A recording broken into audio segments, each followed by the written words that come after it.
All right, welcome back, guys, to Midweek Chat. Super keen to be with you. Here with Todd Mack. Exactly. Here with Nick Laurie. Yep, that's it. We're excited to be with you. Hope you caught up with Tommy Chapman's last week. So we're excited. So you got a couple of words of wisdom for tonight on our guy that's coming in to share? Oh, yeah. What do you call a Kiwi in the knockout stages of a World Cup? Ooh, what do you reckon? A referee.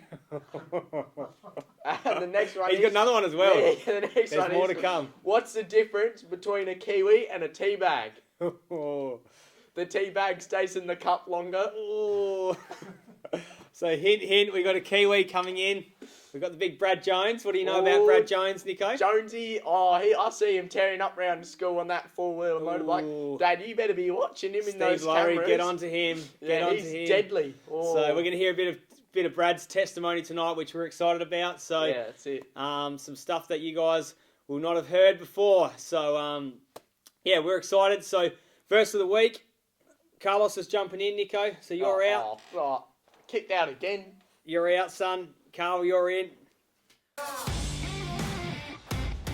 Welcome, Carlos. What's with the hat, brother? Mate, I just want to get my ratings back. Yeah. My kids say I'm not up to speed with fashion. Yep. So I saw all these pastors on TV. Yeah. They want to be they want to fit in with the sure. youth. So this is my first go. So you're trying to sort of get Nick's job back off of him, eh? Get back right up the front.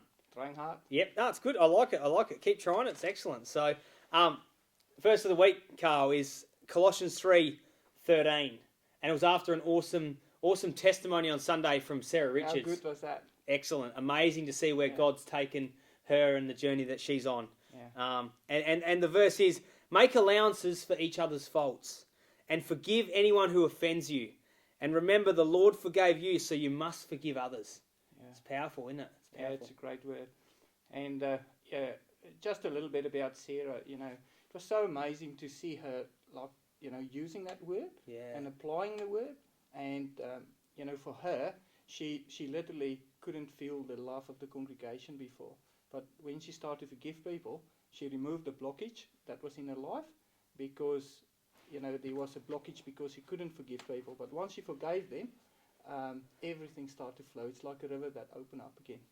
Yep, it's just powerful, isn't it? And I find it interesting that straight after the Lord's Prayer, like I'd say everyone nearly in the whole world knows the Lord's Prayer or has heard the Lord's Prayer, but straight after it says, forgive people. If you can't forgive people, the Lord can't forgive you. So there's something massive and big when we can't forgive, when we can't let go, that it's just a poison and a bitterness that comes into our life. And as we can forgive and let go, God opens, we become open again, I suppose, to serve. And I think that's the practicality of it is forgive, is talk to someone maybe that you are struggling with, or talk to someone about that person that you are struggling with, and see if you can actually help resolve that and grow in that sort of thing. So that's the verse of the week. I'm just going to read it once more. It says, make allowances for each other's faults and forgive anyone who offends you. Remember, the Lord forgave you, so you must forgive others.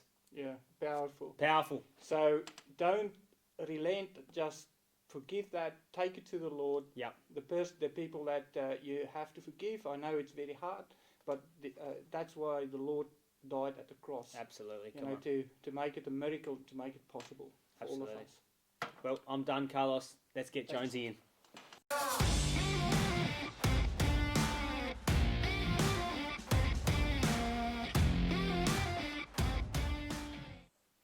Brad, it's really an awesome privilege to have you on tonight and to hear a little bit about your life and ask some questions. And one thing that I'm really curious about, I know that you didn't grow up as a Christian, and I was just wondering, growing up, how did you see Christians in general when you look at Christians?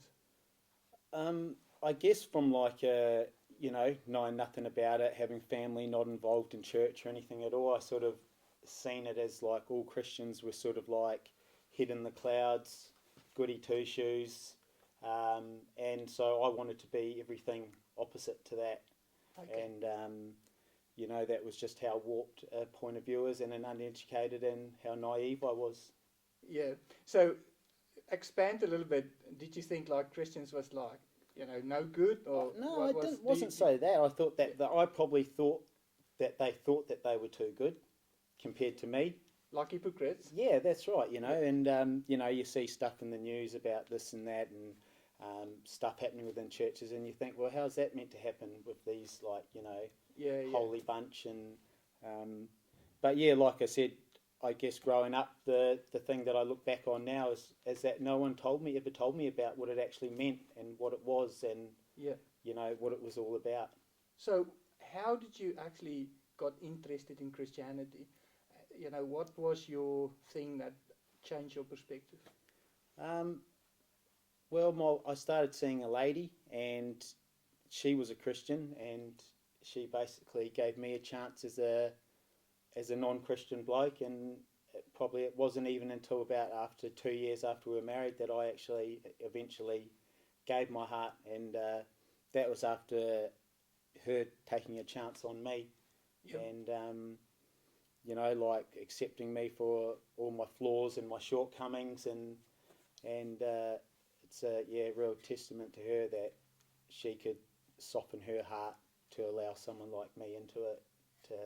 That's just amazing, you know. So God's got you, and well and truly, I'm very glad that she did, you know, stick out with you, Yeah. so to say. And so, what changes came to your life once you turned to it from not being a Christian to a Christian? I'd say probably firstly, especially looking back at like in my younger sort of, you know, early 20s, late teens, is that the things that I thought that made me happy were actually destructive things, you know, and how I look back is that how I'd act on those things now, the things that make me happy now are just the things that I would have thought back then would have absolutely bore me to death. Mm. You know, like having a quiet night and seeing the kids run around, jump on you, you know, that sort of thing. You know, whereas back then it was like the alcohol and women, and that's all the sort of stuff you thought was exciting and was going to be like you know, that was going to make your night. But yeah, it's fair to say that it's the complete opposite of that. Yeah, and your life now, you know, how would you describe it after being a Christian? I'd say that the last 7 and a bit years that I've been a Christian, in some ways, it almost makes me sad to know that I didn't have that for my previous 30 years of my life. Yeah. Because I know how good it is now, that I almost feel disappointed that I missed out on having it for my whole life.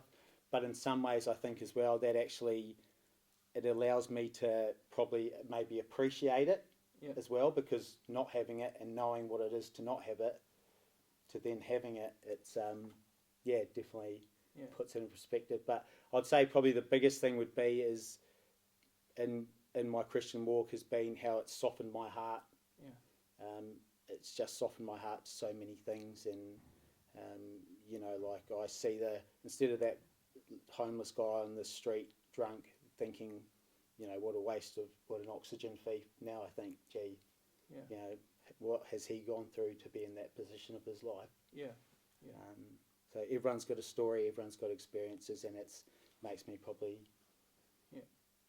So I'm very excited and very encouraged to hear your story, because I know there's people out there. We've all got friends that is not Christians, and just by looking at your life, and I know that you actually pay a lot of attention to share the gospel, and that's not just to win people over.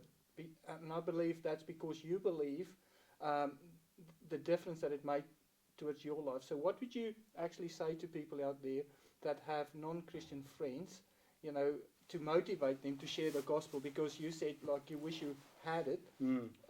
So how can we motivate people out there to share or to use the opportunity to share the gospel so that they can reach people like yourself to become Christians?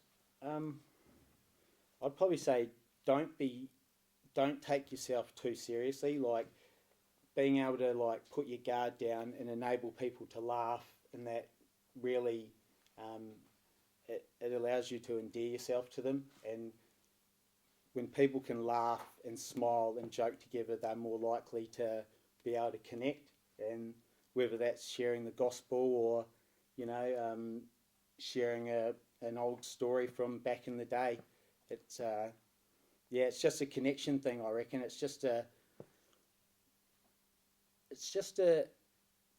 a human being allowing themselves to open themselves up to another human being for whatever reason. And the gospel's just one massive reason that we all need to be able to take time to sit down, look at each other, and just know that, like, gosh, life is so short, and there's so many things in life that are worth worrying about, that we really need to pick our battles at what we do and don't worry about, and allowing the Holy Spirit into your heart, it definitely filters out the stuff that's not worth worrying about. That's so good, Brad. Thank you for coming in tonight, and thank you for that words of wisdom, and thank you, like, your story, I hope it encouraged you as much as it did me. So thank you so much. No, thank you. And I'd just like to quickly say as well, there was something that it was on my heart the other day, and it was something that I did not long before I became a Christian. And I was playing a game of cricket down here, and Todd McFarlane was in the other team. And before the game started, there was a bit of a scene started, and it was my fault. But I probably called Todd more four-letter words than what Gordon Ramsay probably could have.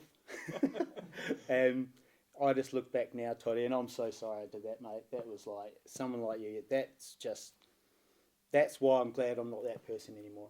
That's excellent, and that's the forgiveness of the gospel. Yeah. Our theme tonight is we talk about forgiveness, and that sort of forgiveness is so real, because you don't put somebody in a box, you just move on, because God make that miracles happen. Yeah. So thank you for sharing that story. That's just great.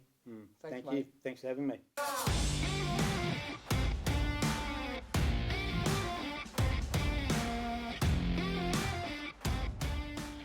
What a powerful testimony, eh? Oh, man, Isn't the excellent. proof just in the pudding with Jonesy? He's just a real down-to-earth, solid bloke. Yeah, He's just a genuine person. Yeah. And what he says, like, just to connect with people. To have a see laugh them- with people. Yeah, to be real with them. Yeah, come instead on. of just really want to grab somebody and push the gospel down their throat, just share life with them. Yeah. And he's doing it so good. Yeah. Inviting someone over for a meal, hanging out, catching up, doing whatever, just doing life. And I think that's a powerful thing that we can do. Each and every person can do. You don't have to be a pastor. You don't have to be anyone. You can just be a neighbour, be a mate, be someone to talk to. So. Yeah. Right. Thank you very much. Yep. Great session. We'll see you next week, guys. See you next week. Good.